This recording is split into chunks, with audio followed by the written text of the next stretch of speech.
going to be focusing today on America, the East Coast versus the West Coast. Old Testament map of ancient America. So on the West Coast, we have Jezreel, the Great Sea, the Red Sea, and this is when Daddy's Sacred Mountain, Mount Zion, is in Utah. Now on the East Coast, we have Egypt, Babylon, Egyptian Sea, and the Nile River is the Mississippi River, and I will be sharing these images with you. I know it's going pretty quickly. Again, as you can see, it's split here as well. This is the territory belong to us. And then this is a separate territory. As you can see, it says Canada. Canada is part of it because that territory was assigned to Canaan. And we fought the Canaanites. Joshua and the tribes fought the Canaanites and took possession of the promised land. So at this point, we got possession of all of the Americas. Okay, so the Tower of Babel was founded in 1669 in Canada. So Canada and the Tower of Babel, that territory all belonged to whom?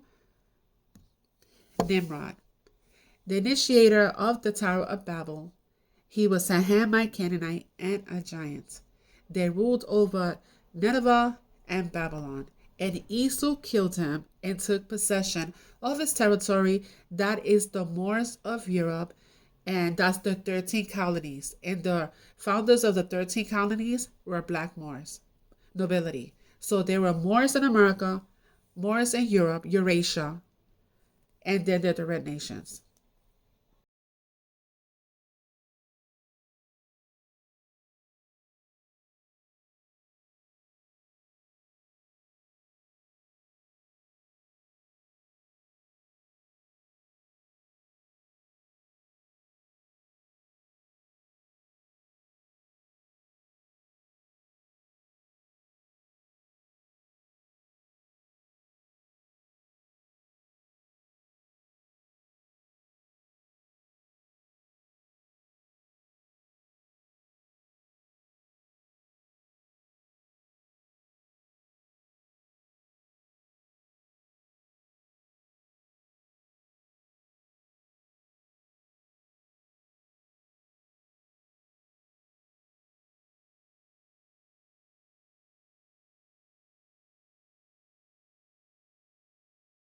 Are looking at the mysterious Circle Lake in the province of Quebec, Canada.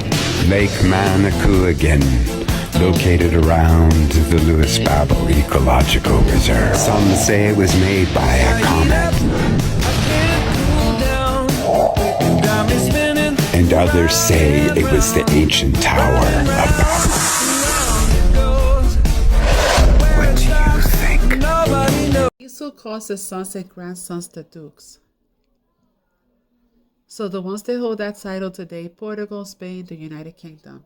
So the Pope divided the world between Portugal and Spain to have it colonized. That was during the Inquisition, the Crusades. And the original Crusaders were Black Moors. That's where you get the Negro Brotherhood of Seville, Spain. They were black, the ones that went around during the Crusade. They started off black, but they started mixing with the white races, and it just got lighter and lighter. And the United Kingdom, because they all work together, right? And the United Kingdom, that's the tribe of Dan. As in London, that was the tribe that broke off the tree of life.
Did you know that Pocahontas met the Black King of England and they ended up being related?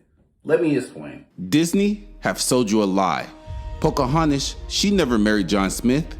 He was just a man infatuated with a little girl. Pocahontas, when she was of marriageable age, married a Native American man who was later believed to be unalived, and she was kidnapped. In her captivity, she faced horrible things until she was converted to Christianity and her name was changed to Rebecca. She was married off to a man named John Rolfe, who wrote about this union, calling her a creature and that his love for her was as the devil's work because she was a Native American woman. This is believed to be recorded as the first Native American and white couple. And this marriage was used to show the people in England that Native Americans could be civilized into white society. So John and Pocahontas and their child was shipped off to England.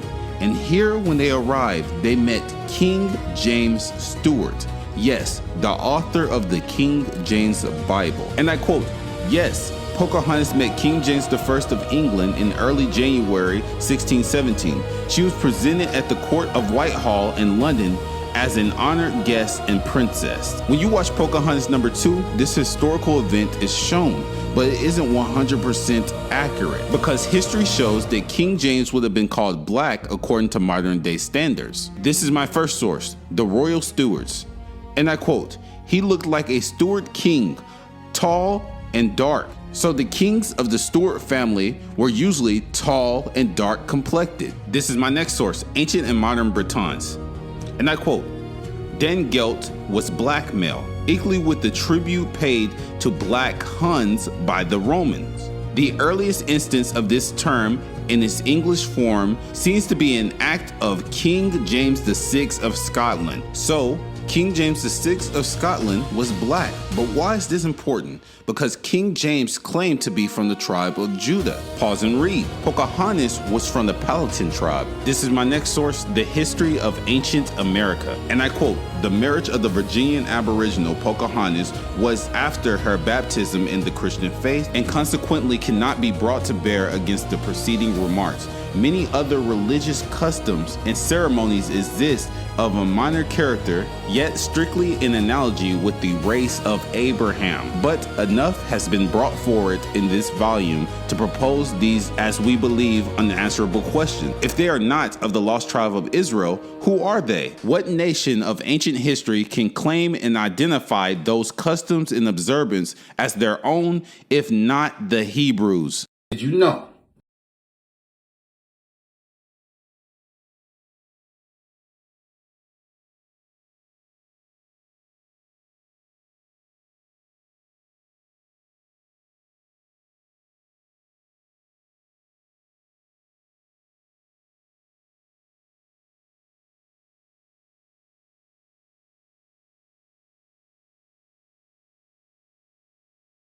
I'm going to be covering I have brothers Ishmael because they joined Rome to destroy us as well.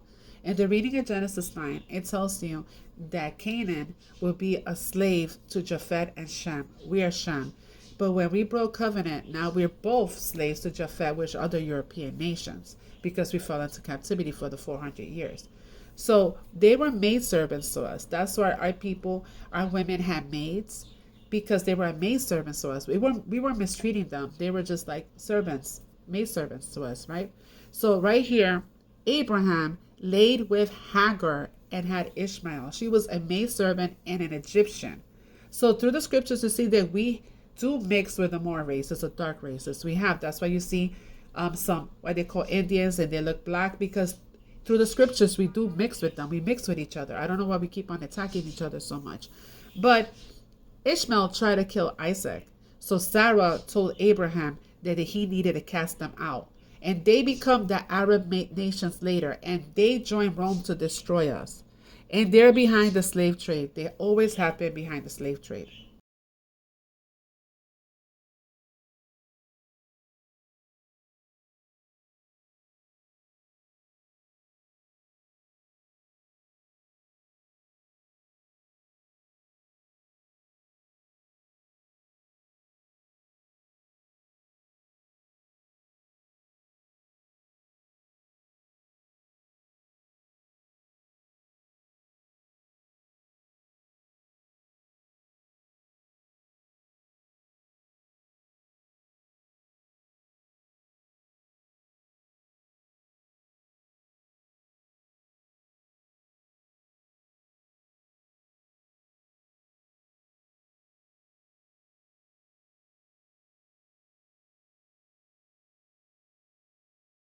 I said that they joined Rome to destroy us. You will find that in, I believe, the reading of Psalms 83. So this is Mount Sinai. Mount Sinai is not where they tell you it is, and I will share that video with you. So Mount Sinai, that's where Yahuwah spoke to Moses, right? But that was the old covenant. So that is not there anymore. He left Mount Sinai and now he's in Mount Zion. So one represents the old covenant, which is slavery. That is your Abrahamic religions. And then there's the Torah, the free mother. That's the difference. So it's Mount Sinai represents what it is bondage, slavery and bondage, and the other one sets you free. These are your Abrahamic religions, so get out of religion. You see, Judaism, Christianity, and Islam, they work together. That's the reading of Galatians 4. And Esau married Ishmael. So you see how they're all together? They're all together. And you see, this is a reading of Psalms 83. You see, the Ishmaelites joined Edom to destroy us as a nation. They work together. And this is where Mount Sinai is. It's by Mexico. You see the east coast of America, where I told you that territory belonged to Nimrod. This is the territory. I will be sharing that with you in a minute. So see, so Daddy's presence was once during the Old Covenant in Mount Sinai, but then he left and now he resides in Mount Zion, which is his sacred city. I will be sharing all this with you guys. And also Hagar had her son Ishmael marry an Egyptian woman. So Abraham went to visit his son, and when he went to visit him, his first wife, the Egyptian, was very nasty to him. So when he went back to visit his son, he told him that how unpleasant his wife was. So he divorced her. He got a second wife, and the second wife was much kinder to Abraham. So yeah, so he married an Egyptian. So these people are, like I said, Ishmael, he was part Moor, that he married an Egyptian. They're also Hamites, Moors. So you see how we always have been mixing throughout the scriptures. We always mix. So this is not unlikely to see black pictures of Indians. They look black because, like I said, we mixed. Even in the first Exodus, there was a group of Egyptians. They followed us out and joined us and started following our ways. So in the scriptures of Genesis, it tells you that Ishmael is described as a wild donkey of a man, living in hostility towards his brothers. Again, these are our half-brothers. Ishmael is our half-brother. And the tribe of Dan was our brother who was also became he's the judge. The tribe of Dan is the judge. That's the one that broke off the tree of life. And they also judge us. And he was also mixed because his mother, Dan's mother, was also an Egyptian maid. So you see how that's why the kings and queens of Europe were black Moors, because that's who they were. That's the tribe of Dan. Okay, so I want you to know that slavery and the slave trade started all the way from the scriptures. And you see, Joseph was sold by his brothers to who? The Ishmaelites, the slave traders. So to this day, they still do that. The slave trade, the Arabs, Ishmael are behind the slave trade, and they all work together with Edom. And you recognize the Moroccan star? That is the star of the so-called Jews, because the original Jews were black Moors. Yes, they were. Look it up. And I told you that Barack Obama is the man of sin, 666. He will be coming back, and he happens to be Muslim. And his grandfather was Hitler. That's why you're going to see Hitler appear in the gematria. You see, number of a man, Barack Obama, there's Elon Musk, Prophet Muhammad, because he is of the bloodline of the Prophet Muhammad. Prophecy, Elon Musk. You see Hitler, do the research. That was his grandfather.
You're absolutely right that John McCain has not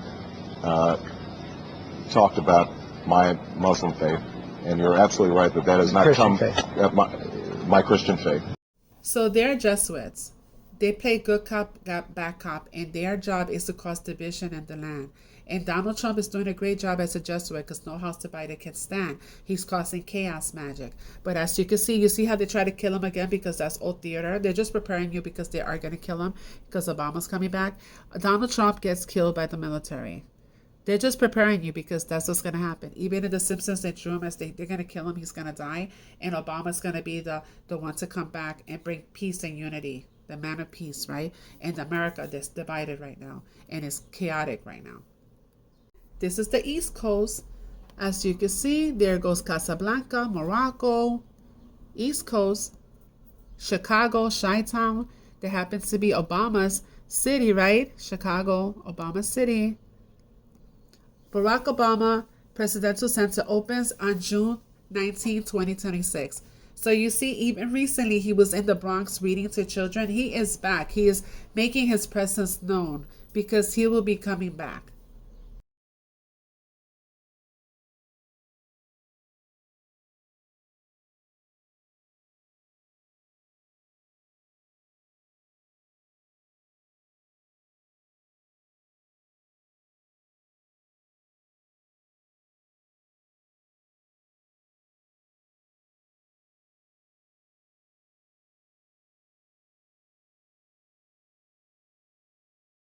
It's like a washing away of the neighborhood and the culture that used to be here. It looks like a big piece of rock, kind of right in the middle of what used to be Jackson Park, full of like lush flowers, trees, and just beautiful. I can guarantee you, it's not what we really wanted.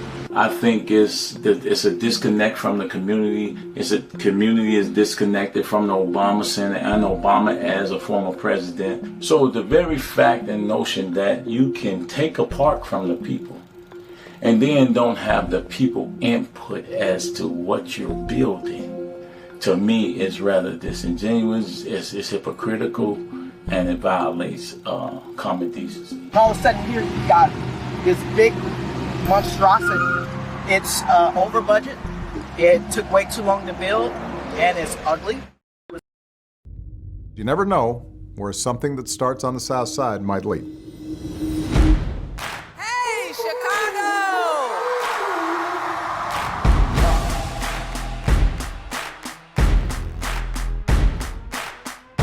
A campus right here on the south side where we hope to convene, support, and empower the next generation of leaders.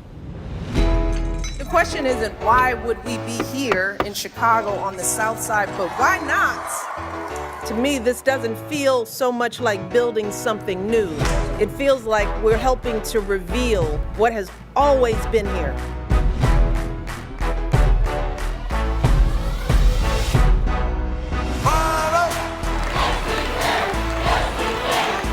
Yes, we can. I'm asking you to believe, not in my ability to bring about change, but in yours. It is so good to be home. Home.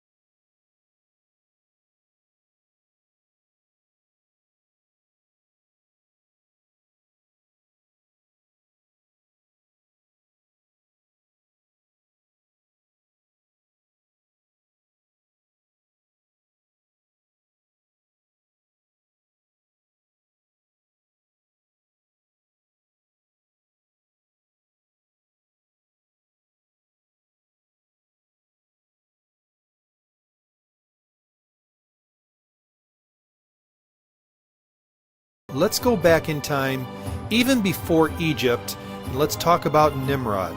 Nimrod was the grandson of Ham, great-grandson of Noah, and he was a mighty hunter before the Lord, but he was an apostate and an evil man.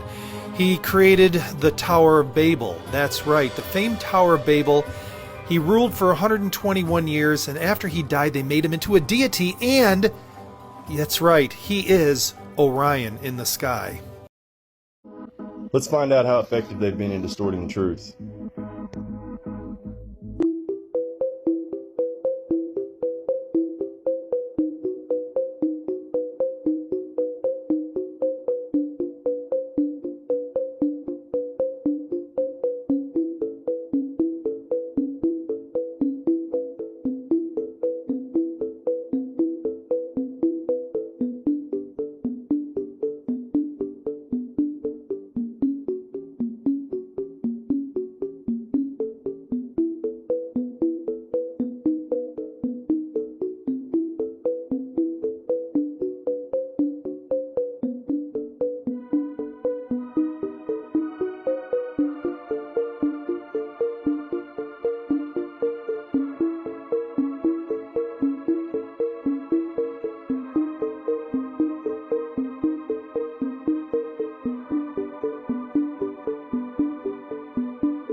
Do not realize that Allah is connected to the planet Saturn. This is why Mecca has a black square. Mecca is called the Kaaba, or the Kaaba. And this is why today we have streets in England called Kaaba stone streets, little black squares, the Kaaba.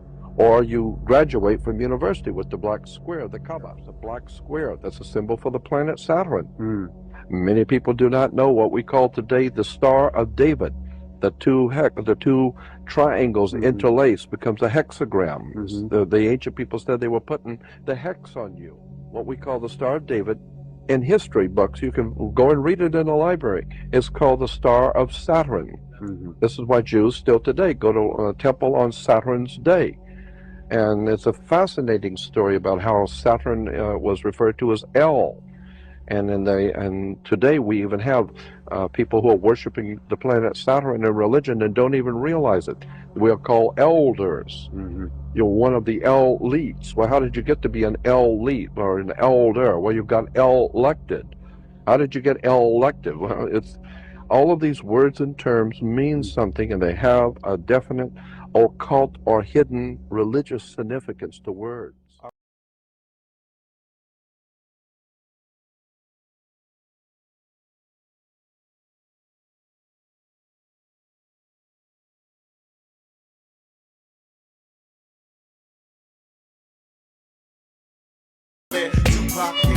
If don't nobody say the blacker the better, the sweeter the juice. I say the darker the flesh and the deeper the roots. I give a holler to my sisters on. Here that God's name is Yahweh. Let me tell you something about Yahweh.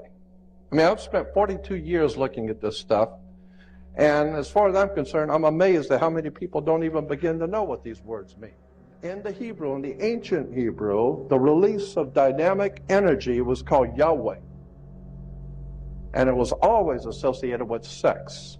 It's the building up of the sexual urge, and the releasing of sex in the sex act was referred to in the ancient Phoenician Canaanite system as being one with Yahweh, the explosion of divine creativity. That's why our Jewish physicists have told us the universe came into existence by a big bang.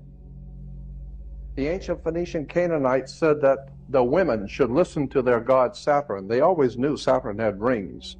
So they said the women should listen to their gods. So women were to wear earrings. Men were to get married before their god, so they were to wear a wedding ring.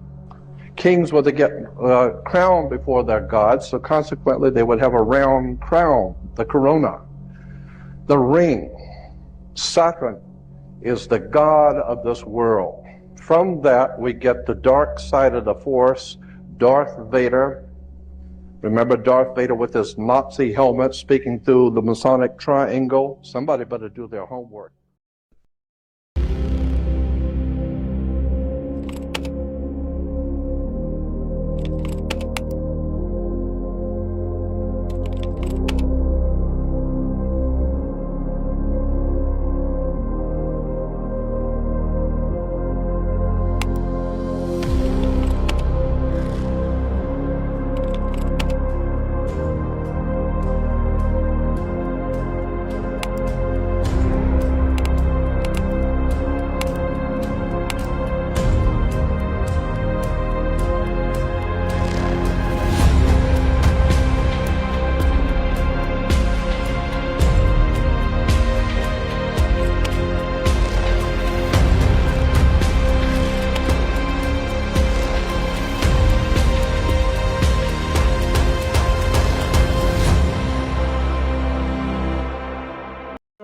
Everything gets done over again. It repeats itself. Now everything repeats itself to our enemies, right? The spirit, the Ruach left, the Ruach is back with us. So in the reading, Ezekiel, it tells you 38, that Gog and Magog will try again to do with us what they did in the first time. That was during the Inquisition when they took us into captivity. And you see, when we're at peace, they're going to try to make us into many slaves again. But this time, Daddy is with us, right? The spirit is with us. So we're going to defeat them, and we're going to bury them and make a vast graveyard for them. This is Gog and Magog. This is Eurasia. This is Gran Tatoria. There was erased from historical records, and Gran Tatoria ran on AI technology. Why do you think the AI is rising today? It's rising today because that's why you see all these buildings like through Chicago, the Vatican. All these buildings were from Gran Tatoria. That's why you see it rising up again. Okay, so in the reading of Joshua 8, this is when Joshua and the tribes fought the city of Ai and took over. So some scriptures call Yahushua Joshua. So it repeats itself. So now that the kingdom of the darkness is rising up from, it's just coming like have you ever seen the movie Maleficent 2? How they were like the underworld and all these elemental spirits, they came to the surface. The bridal feast, which was the battle, that's what it is. They're gonna come up and they're gonna be here. You're gonna start seeing all these things. Like mermaids are gonna come. You're gonna start seeing all these things that have been hidden. They're gonna be seen. So now that the kingdom of the darkness is rising, it's the same time how they say that Joshua will be coming back to fight the Antichrist. That's what happens. It's happening again with the 144,000. The 144,000, what is the sword? Because the spirit is with us. The Ruach is with us right now. We're her children. What is the sword? You use the sword in battle. The sword is the word. The true word that has been hidden. Because these people hid everything. And then rewrote the scriptures to benefit them. So now we're correcting it. The right name, the rightful name, the only name that saves is the word. And Yahushua will be coming back again. And it's going to fight again the city of Ai. And then we're going to take it over and take our lands back. And it's going to be redone again, like in Noah's time, like in the days of Noah. So it gets redone again for the last time. You all heard of the Great Reset of 1776. It was a total wipeout, out with the old and in with the new, to proclaim the great New World Order. As you can see, it's taking place on this world today. This footage is from the Vatican, deep in the archives. Even though I know for a fact this is not AI, I've done some deep checks with the AI checker, and as you can see, this is definitely legit footage. This is the Tartarian Wars, the old world wars, against the new world and the old world. I know what you're thinking, this looks like Star Wars or Star Trek. Well guys, where do you think they got the inspiration from? You can't just make something out of nothing, remember? Everything came from the old world. And as you can see, there's Tartarian buildings and old world architecture all through this footage. So it's quite obvious that this was in Tartarian times of 1776 for the Great Reset. to abolish the old world. I know for some of you this is going to be like, no way this is real. But guys, everybody got reset. Their minds went blank. Before 1776, this realm was totally different. And we had technology like this. You just can't remember because the slate was wiped clean. This was a different age, a different time.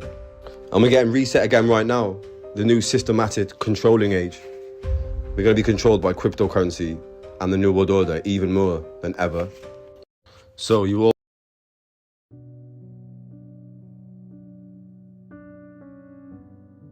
hypocrisy to point out with regards to this, and specifically King Charles, I have to get used to saying King Charles now, who has just given his royal assent to new laws in the UK that okay the idea of gene-edited foods being unlabeled and undifferentiable from normal foods. He has just given his royal assent to that, despite the fact that King Charles not only was the person who literally launched the Great Reset. When the World Economic Forum had their launch party, it was King Charles who did that launch and was the first speaker.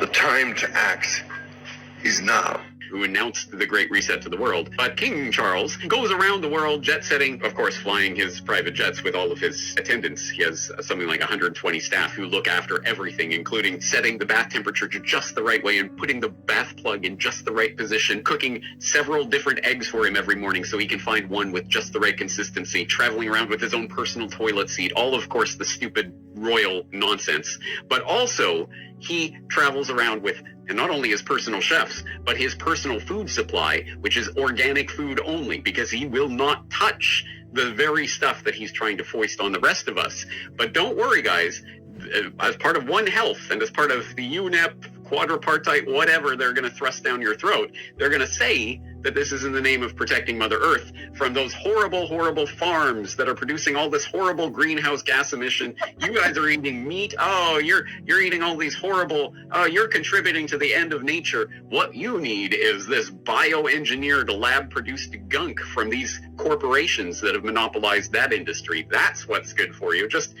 don't look to us to be eating it. No, that's for you guys, the plebs out there. Anyone who is not truly disgusted by the hypocrisy of this agenda, truly isn't paying attention to it. It has nothing to do with saving the planet.